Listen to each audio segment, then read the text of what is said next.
Okay, this boat is going to climb into the highest or the higher level of the river. So get ready.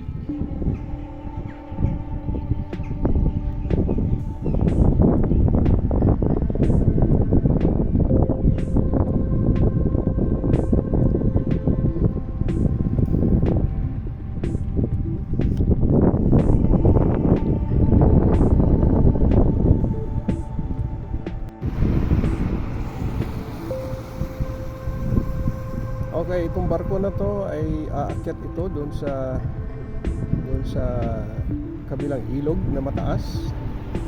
So panoorin natin. Ang laki nito ah.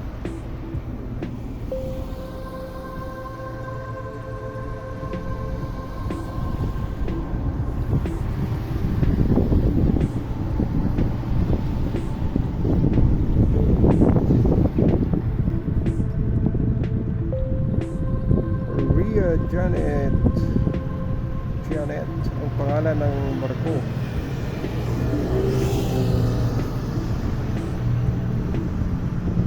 Wow, haba.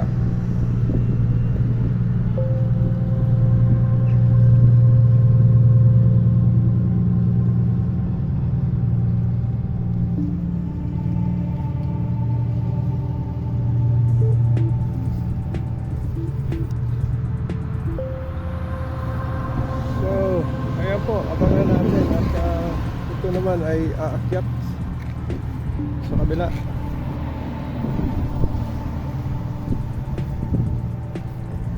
Ayan, doon siya aakyat sa isang ilog na yon.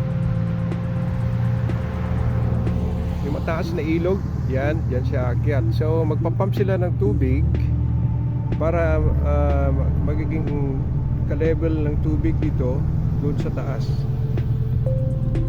Alright? So tamang-tama lang yung haba ng barko.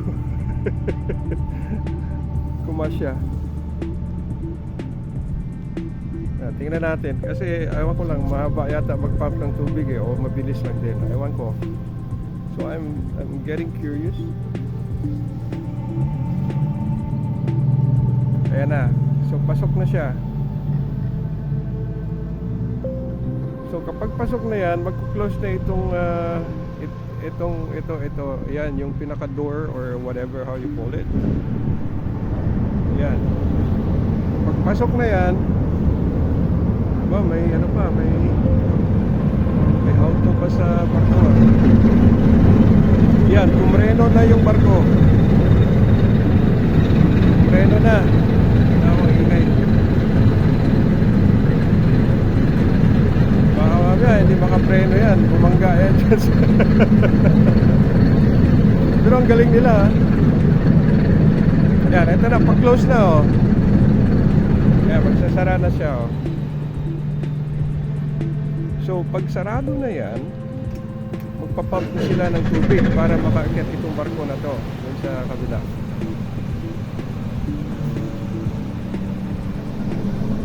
Yan, pababa na yung boom.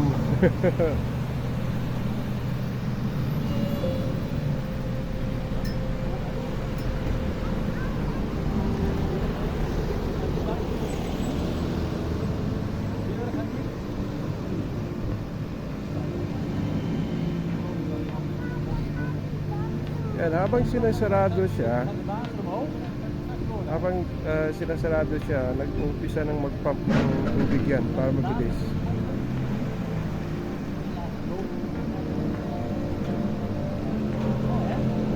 Yan, lapit-lapit na mag-close.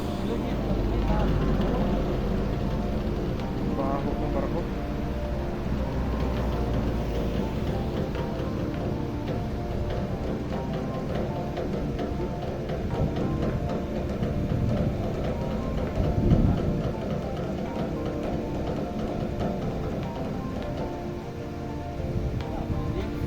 Sarado na. So titignan natin, makikita natin yung pagtaas ng tubig. Papump na ngayon ang tubig para pantay na doon sa kapila. Nagpapump na siya ng tubig.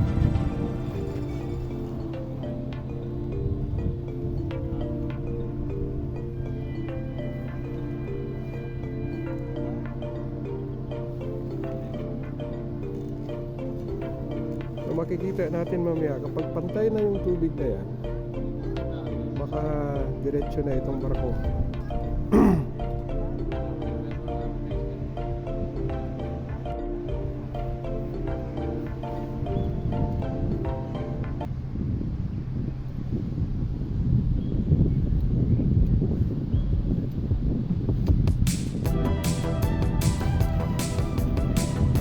Yan, unti-unting makikita na yung pag-pump ng tubig. So, mababang ilog na yan.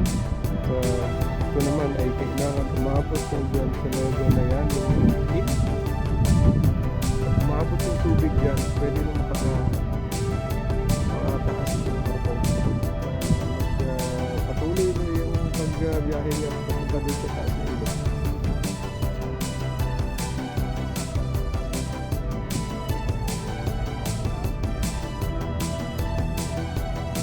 Matagal pa yata ito.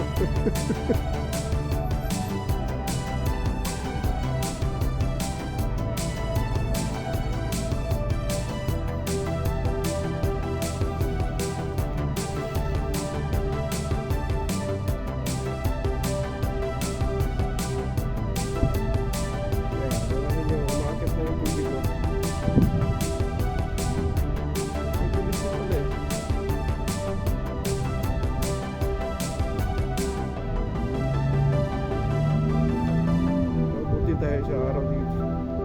Baka umulan na ulit.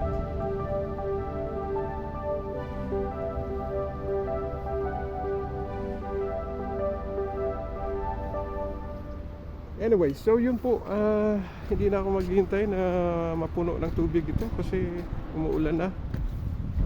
Sayang. Anyway, so kapag yan, umakit na yung barko ha, kapag yung ka-level na yan, yung itip na yan, kapag nandun na yung level ng tubig, so pantay na doon sa